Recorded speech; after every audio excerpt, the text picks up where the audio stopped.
गई रणभेरी है, लेकर बढ़ चला विजय ध्वज, अब किस बात की देरी है।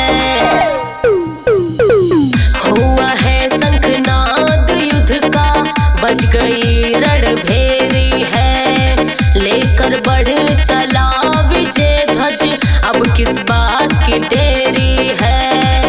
इस बार भी सबके दिलों का चहेता बनेगा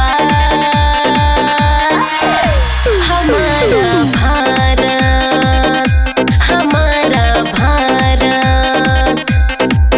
इस महासमर में विश्व विजेता बनेगा हमारा भारत, हमारा भारत।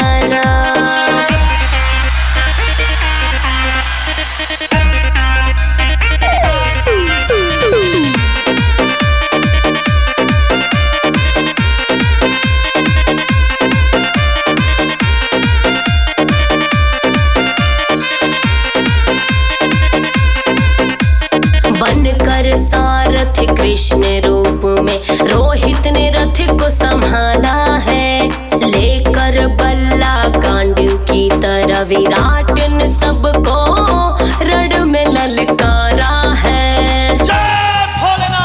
धोनी के पद पर चले धुरंधर, जीत का जुनून लेके दिल के है अंदर, सीने में ज्वाला कदमों में है अंबर, हिंदुस्तान बनेगा सिकंदर।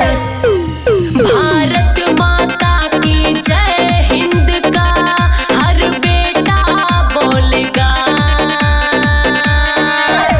हमारा भारत, हमारा भारत।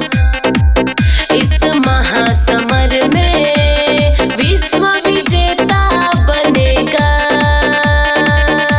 हमारा भारत, हमारा भारत।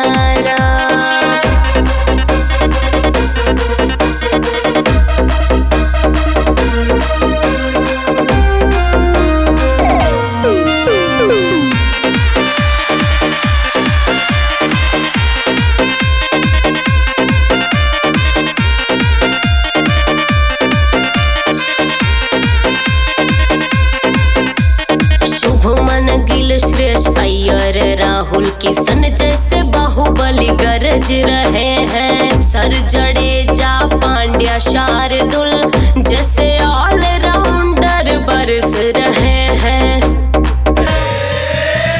समी सज बुमराह कुलदीप की गेंदबाजी धारदार है, भीम के जैसे बल्ला घुमाते वीर सूर्य कुमार है, चौके छक्के का पिच पर करते रहते बौछार है। अंजू अनुज मनोज सुभाष